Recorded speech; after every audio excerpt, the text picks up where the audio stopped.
ನಮಸ್ತೆ, welcome to food bouquet channel.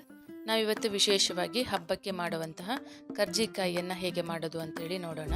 ತುಂಬ ಕ್ರಿಸ್ಪಿಯಾಗಿ ಬರುತ್ತೆ. ಬನ್ನಿ ಮಾಡೋ ವಿಧಾನನ ನೋಡ್ಕೊಂಡು ಬರೋಣ. ಮೊದಲಿಗಿಲ್ಲಿ 1/4 ಕಪ್ಪಷ್ಟು ಹುರಿಗಡಲೆನ ಮಿಕ್ಸಿಗೆ ಹಾಕಿ ಪೌಡ್ರ್ ಮಾಡಿಟ್ಕೊಳ್ತಾ ಇದ್ದೀನಿ. ಇದನ್ನು ಪೌಡ್ರ್ ಮಾಡಿಕೊಂಡು ಒಂದು ಬೌಲಿಗೆ ಹಾಕೊಳ್ತಾ ಇದ್ದೀನಿ. ಇವಾಗ ಅದಕ್ಕೆ ಒಂದು ಅರ್ಧ ಕಪ್ಪಿನಷ್ಟು ಒಣ ಕೊಬ್ಬರಿ ತುರಿನ ಗ್ರೇಟ್ ಮಾಡಿ ಹಾಕೊಂಡಿದ್ದೀನಿ. ಅದರ ಮೇಲಿನ ಕಪ್ಪು ಸಿಪ್ಪೆಯನ್ನು ತೆಗೆದಿದ್ದೀನಿ. ಇವಾಗ ಇದಕ್ಕೆ ಅರ್ಧ ಕಪ್ಪಿನಷ್ಟು ಸಕ್ಕರೆ ಪುಡಿಯನ್ನು ಹಾಕೊಳ್ತಾ ಇದ್ದೀನಿ. ಸಕ್ಕರೆನ ಮಿಕ್ಸಿಗೆ ಹಾಕಿ ಪೌಡ್ರ್ ಮಾಡ್ಕೊಂಡು ಹಾಕೊಳ್ತಾ ಇದ್ದೀನಿ. ಸಕ್ಕರೆ ಪ್ರಮಾಣನ ಜಾಸ್ತಿನೂ ಮಾಡ್ಕೊಳ್ಬೋದು ಅಥವಾ ಕಡಿಮೆನೂ ಮಾಡ್ಕೊಳ್ಬೋದು. ನಿಮ್ಮ ಸ್ವೀಟಿಗೆ ಅನುಸಾರವಾಗಿ ಹಾಕೊಳ್ಬೋದು. ನೆಕ್ಸ್ಟ್ ಇವಾಗ ಇದಕ್ಕೆ ಡ್ರೈ ಫ್ರೂಟ್ಸನ್ನು ಸೇರಿಸ್ಕೊಳ್ತಾ ಇದ್ದೀನಿ. ನಾನಿಲ್ಲಿ ಬಾದಾಮಿ, ಗೋಡಂಬಿ ಹಾಗೂ ದ್ರಾಕ್ಷಿಯನ್ನು ಸಣ್ಣ ಚೂರು ಮಾಡಿ ಹಾಕೊಂಡಿದ್ದೀನಿ. ಯಾವುದೇ ಥರದ ಡ್ರೈ ಫ್ರೂಟ್ಸನ್ನು ನೀವು ಹಾಕೋಬೋದು. ಇವಾಗ ಇದಕ್ಕೆ ಸ್ವಲ್ಪ ಏಲಕ್ಕಿ ಪೌಡ್ರ್ ಹಾಕೊಂಡಿದ್ದೀನಿ. ಹಾಗೆ ಕೊನೆಯದಾಗಿ ಒಂದು 2 ಸ್ಪೂನಷ್ಟು ಬಿಳಿ ಎಳ್ಳನ್ನು ಹುರಿದು ಹಾಕೊಂಡಿದ್ದೀನಿ. ಇವಾಗ ಸ್ಟಫಿಂಗ್ ರೆಡಿಯಾಗಿದೆ. ಸ್ಟಫಿಂಗಿಗೆ ನೀವು ಗಸಗಸೆನ ಬೇಕಾದರೂ ಹಾಕೋಬೋದು. ಹಾಗೆ ಸಕ್ಕರೆ ಬದಲಿಗೆ ಬೆಲ್ಲನ ಬೇಕಾದರೂ ಸೇರಿಸ್ಕೊಳ್ಬೋದು. ಇವಾಗ ಸ್ಟಫಿಂಗ್ ರೆಡಿಯಾಗಿದೆ. ಇವಾಗ ಹಿಟ್ಟು ರೆಡಿ ಮಾಡ್ಕೊಳ್ಳೋಣ. ನಾನಿಲ್ಲೊಂದು ಪಾತ್ರೆಗೆ 2 ಕಪ್ಪಿನಷ್ಟು ಚಿರೋಟಿ ರವೆ ಹಾಕೊಳ್ತಾ ಇದ್ದೀನಿ. ಸಣ್ಣ ರವೆ ಅಂತಲೂ ಹೇಳ್ತಾರೆ ಇದನ್ನು. ಹಾಗೆ ಅದಕ್ಕೆ 1 ಕಪ್ಪಿನಷ್ಟು ಮೈದಾ ಹಿಟ್ಟು ಹಾಕೊಳ್ತಾ ಇದ್ದೀನಿ.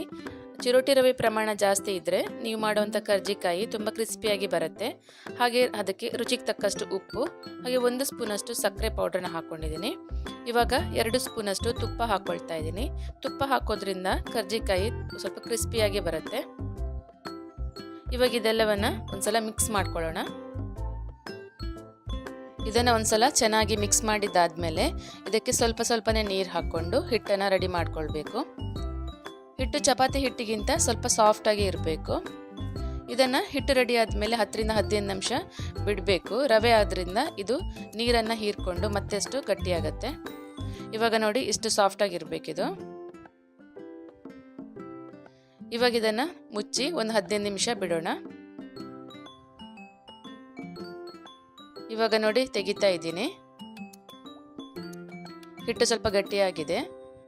ಇವಾಗ ಇದನ್ನು ಉಂಡೆ ಮಾಡಿಕೊಂಡು ಲಟ್ಟಣಿಗೆಯಲ್ಲಿ ಲಟ್ಟಿಸ್ಕೋಬೇಕು.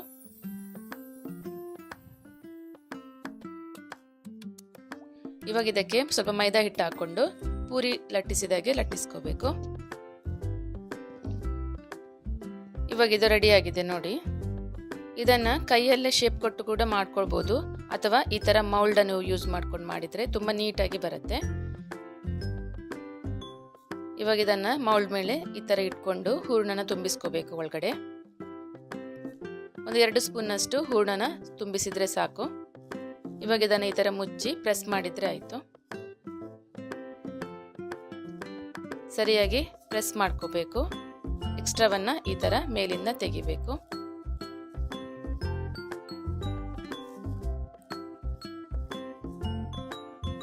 ಇವಾಗ ನೋಡಿ ತುಂಬ ನೀಟಾಗಿ ಬಂದಿದೆ, ನೋಡ್ಬೋದು ನೀವು.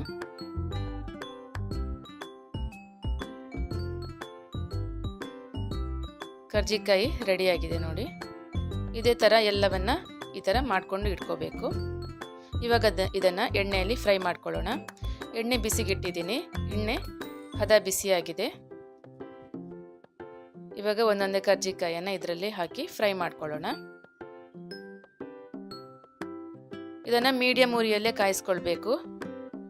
ಫಾಸ್ಟಾಗಿ ಉರಿ ಇಟ್ಟರೆ ತುಂಬ ಬೇಗನೆ ಕರಟಿ ಹೋಗುತ್ತೆ. ಇದು ಜಾಸ್ತಿ ಕೆಂಪಗಾಗೋದೇನೂ ಬೇಡ, ಒಂದು ಸ್ವಲ್ಪ ಗೋಲ್ಡನ್ ಬ್ರೌನ್ ಬಂದರೆ ಸಾಕು. ಹದ ಉರಿಯಲ್ಲಿ ಇಟ್ಕೊಂಡೆ ಕಾಯಿಸ್ಕೊಳ್ಬೇಕು.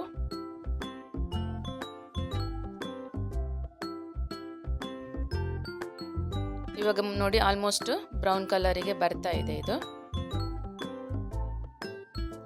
ಇವಾಗ ನೋಡಿ ಕರ್ಜಿಕಾಯಿ ರೆಡಿಯಾಗಿದೆ. ಇಷ್ಟು ಕಲರ್ ಬಂದರೆ ಸಾಕು. ಇವಾಗ ಇದನ್ನು ತೆಗೆದು ಬಿಡೋಣ.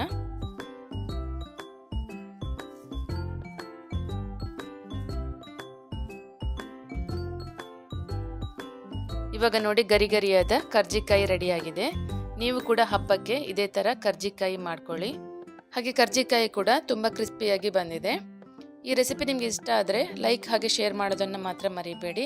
ಹಾಗೆ ನನ್ನ ಚಾನಲನ್ನು ಸಬ್ಸ್ಕ್ರೈಬ್ ಮಾಡ್ಕೊಳ್ಳಿ. ಮತ್ತೊಂದು ಹೊಸ ರೆಸಿಪಿಯೊಂದಿಗೆ ಮತ್ತೆ ಬರ್ತೀನಿ. Thank you for watching.